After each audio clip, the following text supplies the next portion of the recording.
নমস্কার and I welcome to national affairs. আজকে তোমাদের সামনে একটি অতি গুরুত্বপূর্ণ টপিক নিয়ে আমি আলোচনা করব।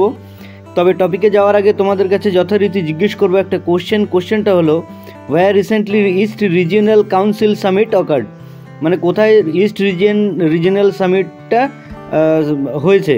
এর অপশানটা দেখে তোমরা এর উত্তরটা করো কমেন্ট সেকশানে, এবং এর উত্তরটা আমি দিয়ে দেবো ভিডিওর শেষে।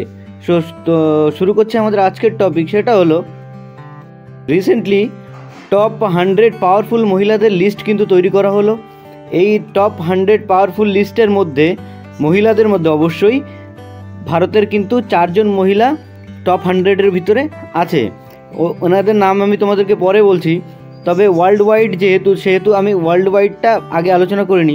যেমন এখানে ফার্স্ট পজিশনে আমরা দেখতে পাচ্ছি যে উর্সুলা ভ্যান ডার লেয়েন, ইনি কিন্তু ইউরোপিয়ান কমিশনের প্রেসিডেন্ট।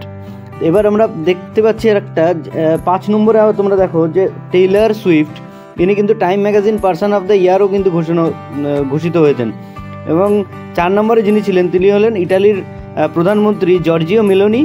এবং ভারতের যিনি সবথেকে পাওয়ারফুল মহিলা তিনি হলেন নির্মলা সীতারামন, তিনি কিন্তু ভারতের অর্থমন্ত্রী, এবং ইনি পুরো ওয়ার্ল্ড ওয়াইডে 32 নম্বর স্থানে রয়েছে, 32। ভারতের মধ্যে দ্বিতীয় স্থানে যিনি রয়েছেন তিনি হলেন রশ্মি নাদার, সোমা মণ্ডল, কিরণ মজুমদার। এনারা কিন্তু বিশ্বের টপ 100-এর মধ্যে 4 জন ভারতীয় মহিলা হিসেবে এই লিস্টের মধ্যে স্থান পেয়েছেন। তো এবার আমরা চলে আসবো আমাদের কোশ্চেনটা ছিল যে ওয়্যার রিসেন্টলি ইস্ট রিজিয়নাল কাউন্সিলের সামিট অনুষ্ঠিত হলো।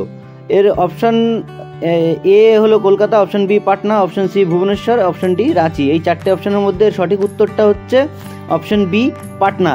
কিন্তু তোমাদের একটা কথা বলে রাখি, সেটা হলো যে ইস্ট রিজিয়নাল কাউন্সিলের যে হেডকোয়ার্টার সেটা কিন্তু কলকাতাতে অবস্থিত, ঠিক আছে? এটা কিন্তু মিস করবে না। কিন্তু এবছর অনুষ্ঠানটা হয়েছে কিন্তু পাটনাতে। তো এই ছিল আমাদের আজকের টপিক। আশা করছি তোমাদের বুঝতে কোনো অসুবিধা হয়নি। সামনে তোমাদের সঙ্গে কোনো একটা ইম্পর্টেন্ট টপিক নিয়ে আমি আবার আসবো। ততক্ষণ পর্যন্ত বাই।